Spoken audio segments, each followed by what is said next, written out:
Welcome to this week's Aiding Your Game. This week I took a request for some information off of Facebook. So today we're going to be talking about magic items, particularly buying and selling magic items in your D&D 5e campaign. Let's jump into it.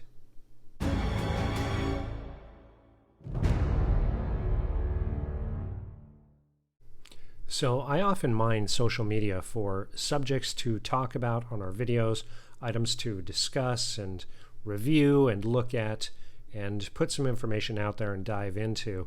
One of the comments that got brought up was magic items and the pricing of magic items in different high, medium, and low magic campaigns. Now, before we jump into the subject matter, I really want to ask you to go down and hit that subscribe button to help us grow. If you don't mind the notifications, be sure to ding that bell. Make sure you give us a thumbs up if you like our content. Leave a comment down below on comments and content that you'd like to see us cover here on the channel. And finally, be sure to share this channel with your friends or others that you know in the community that would enjoy the content. That's just one more way to help us grow and to gain new audience members. Now, magic items have been a staple of the genre since the very first editions of Dungeons & Dragons. And when we look at 5th edition Dungeons & Dragons, that has not changed in the least. There are more magic items kind of described and detailed more than ever before. And online, there was a post where our Maven for today asked about the variants, clean, clear, consistent pricing for magic items, how I've handled them in my campaigns in multiple editions, and how I would tackle them for different levels of magic in the game world. So before we dive into all of that, I'd just like to say that I have played all editions. Now, I've only GM'd a few editions: Basic, Advanced, 2nd Edition, 3.0, and 5. While I've played 3.5 and 4, I was never a GM in those systems. But, of course, our channel focuses on 5th edition, so that's what we're going to stick to. But talking about those other editions is going to help us kind of understand the content. So with Basic, there were magic items that were kind of part of the reward and almost questing items that you could receive through adventuring, but there wasn't as much information on a lot of magic items. Now, part of this was because the rules were very kind of loose and almost not super descriptive. They didn't detail everything out. A lot was left up to the players and the GM's imagination. Of course, you could get supplements out of things like Dungeon and Dragon magazines. They were adding more content regularly, but overall there was not a huge focus on the magic items and artifacts in the game world. Now, with Expert and Basic, this started to get a little bit more detailed out. There was more content created. Of course, there was still content being dropped in, as well as being able to be pulled from previous Dragon and Dungeon magazines. And when Advanced came out, that was really one of the first, in my opinion, big impacts where there was a collection of what magic items were in more tables, I guess you would say. There was a lot more content that was pulled from previous editions, as well as from previous content out of Dragon and Dungeon and other sources. So that was really, for my opinion, the first exposure to a larger, accessible area where you could pull content for magic items. And a lot of that came in the tables for treasure and magic items. Now, going through 2nd edition, there was even more. 3rd, even more. 4th, what I was exposed to, even more. And 5th, even more still. When you look at the Dungeon Master's Guide, Xanathar's, every single book has more and more magic items and magic loot that you can get as rewards. And so it makes sense that a lot of people have questions on how much is magic items, what's a good table to use, how much should my players be able to buy potions for healing, and so on and so forth. And before we start diving into the different price ranges and almost the how to build it up in your world and how to think about it in your world, I want to refer right back to the source of it all, which is the Dungeon Master's Guide. Magic items are gleaned from the hordes of conquered monsters or discovered in long-lost vaults. Such items grant capabilities a character could rarely have otherwise, or they complement their owner's capabilities in wondrous ways. Each magic item has a rarity: common, uncommon, rare, very rare, or legendary. Common magic items, such as a potion of healing, are the most plentiful. Some legendary items, such as the apparatus of Quailish, are unique. The game assumes that the secrets of creating the most powerful items arose centuries ago and were then gradually lost as a result of wars, cataclysms, and mishaps. Even uncommon items can't be easily created. Thus, many magic items are well-preserved antiquities. Rarity provides a rough measure of an item's power relative to other magic items. Each rarity corresponds to character level, as shown in the magic item rarity table. A character doesn't typically find a rare magic item, for example, until around 5th level. That said, rarity shouldn't get in the way of your campaign story. If your campaign allows for trade in magic items, rarity can also help you set prices for them. As the DM, you determine the value of an individual magic item based on its rarity. Suggested values are provided in the magic item rarity table. The value of a consumable item, such as a potion or scroll, is typically half the value of a permanent item of the same rarity. Unless you decide your campaign works otherwise, most magic items are so rare that they aren't available for purchase. Common items, such as a potion of healing, can be procured from an alchemist, herbalist, or spellcaster. Doing so is rarely as simple as walking into a shop and selecting an item from a shelf. The seller might ask for a service rather than coin. In a large city with an academy of magic or a major temple, buying and selling magic items might be possible at your discretion. If your world includes a large number of adventurers engaged in retrieving ancient magic items, trade in these items might be more common. Even so, it's likely to remain similar to the market for fine art in the real world, with invitation-only auctions and a tendency to attract thieves. Now, obviously, all of this goes through to say that you can adjust this based on your campaign, your game world, however you want to play, however you and your players are going to have the most amount of fun. But this is a good, clear guideline on magic in our game worlds. And this really should be our starting point that we can then build on and adjust accordingly. Now, I'm a big fan of this, and I use it quite a bit, because even in the various game worlds or game world that I run, I have areas that have high levels of magic, low levels of magic, and just kind of mediocre.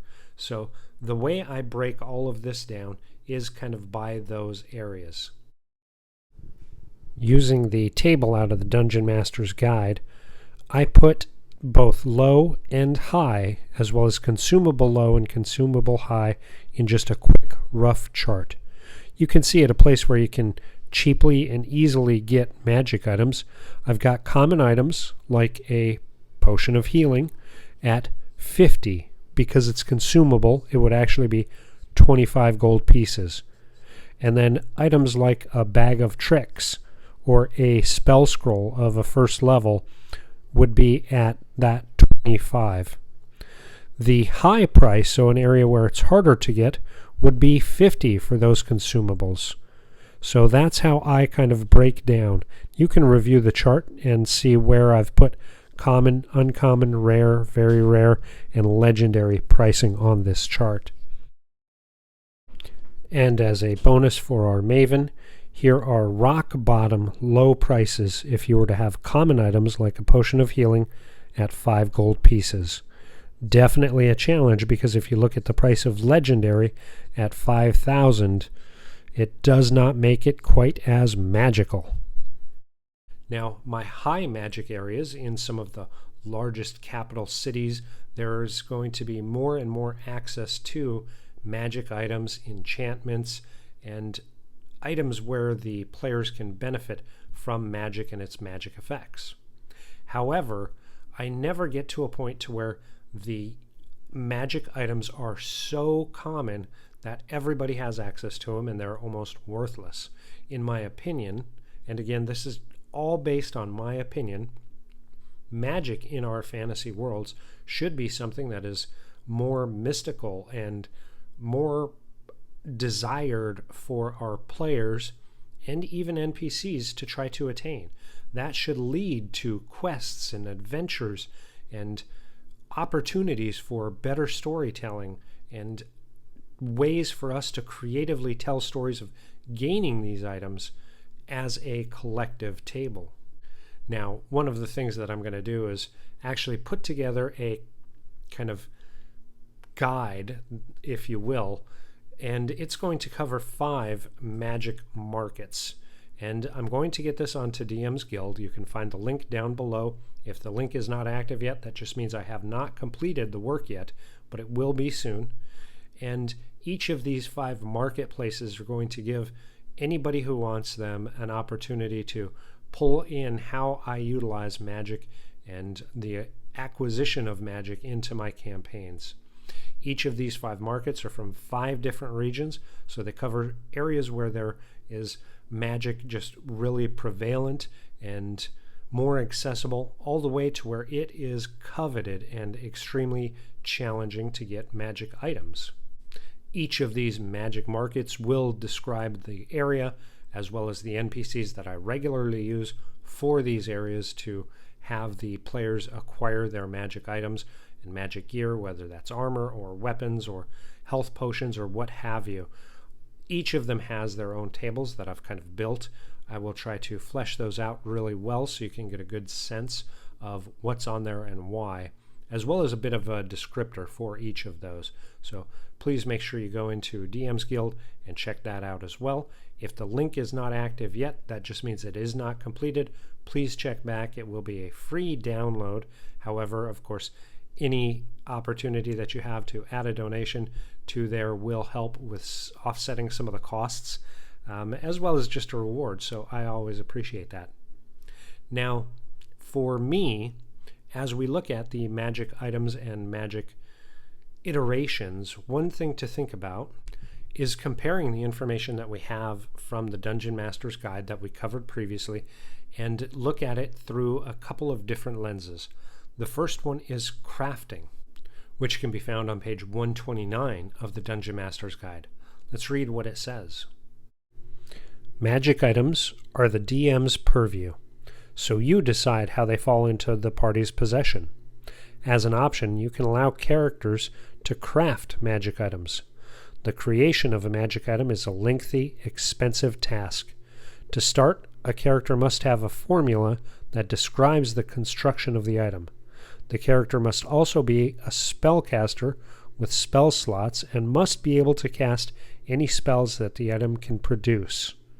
Moreover, the character must meet a level minimum determined by the item's rarity, as shown in the crafting magic items table.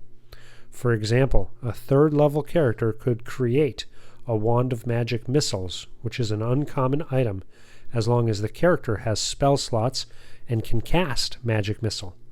That same character could make a +1 weapon, another uncommon item, no particular spell required. You could decide that certain items also require special materials or locations to be created. For example, a character might need alchemist's supplies to brew a particular potion, or the formula for a flame tongue might require that the weapon be forged with lava.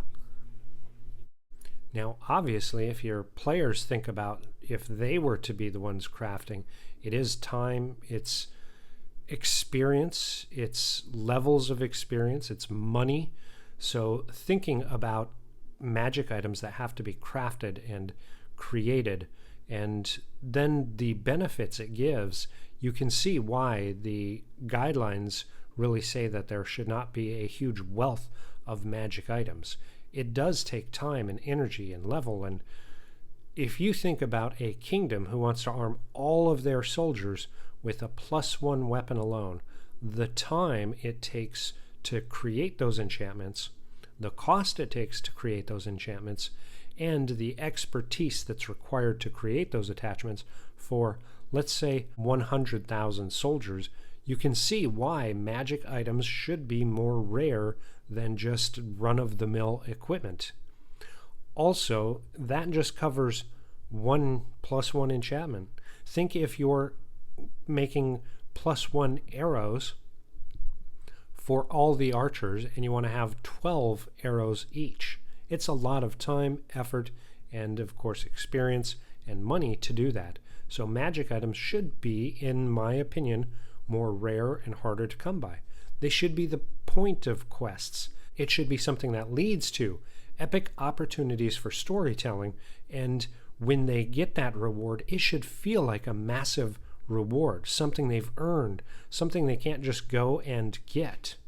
Now, if we look at page 130 of the Dungeon Master's Guide, it actually has quite a bit of information about buying and selling magic items.